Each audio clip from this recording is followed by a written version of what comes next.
Welcome to the Business Buyer Diaries. My name is Nathan Platter. I'm a full-time employee, and I bought a business.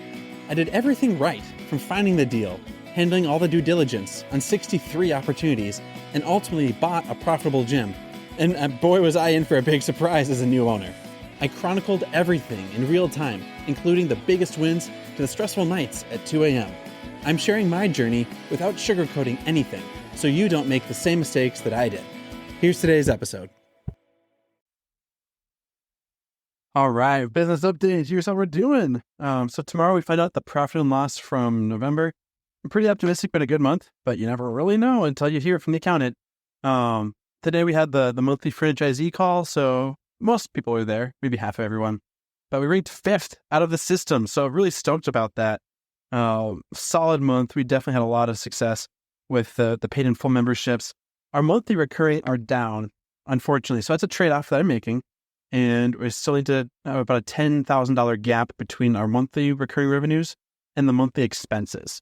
Basically what that means, each month I have to find $10,000 of net new revenue to break even on the studio. And so that's fine. That's 7 or 8 paid in full memberships. That could be some upsells with retail, merchandise, but just net gain in revenue. So it's not just 10 grand in t-shirts, but like 10,000 in incremental revenue gains. So that's pretty cool. Ranged pretty well. We're still trickling our way through the reactivation campaign for the current email list, trying to sell more of those paid in full memberships, hit folks up for the new challenge that we're crushing and running away with starting in January. And our 10-week party is like in a couple days. So that's coming up very, very fast. But our new hire is going to be running with it. Very, very stoked to see him shine. And right now, I'm working with the agency to get our ironing on our sales process.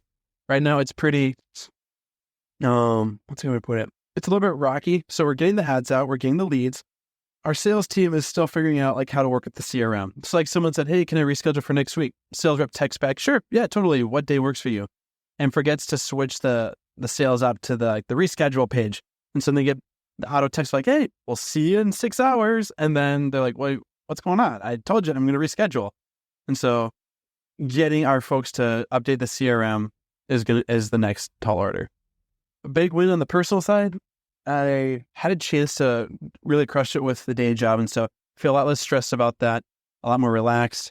Now I can focus on the studio, and tomorrow is catching up with the accounting team, making sure that we're good to go for the weekly check-in with management, the financial review with accounting, talking with the seller for the place, and all that stuff. So I think a weight's been lifted off my shoulders. I can actually stop working when the family gets home. And it's just nice to have wins along the way. It's definitely a nice win to have.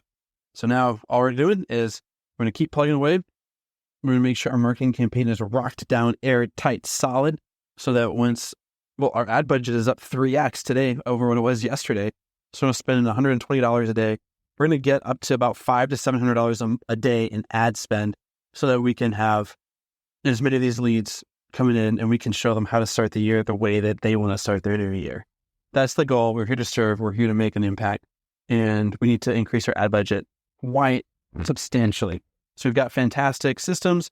We've figured out the follow-up with the leads, how to text them, how to call them, how to talk to them. And I'm stoked. Today was a very good day. Let's rock and roll. Let's set today up tomorrow for success.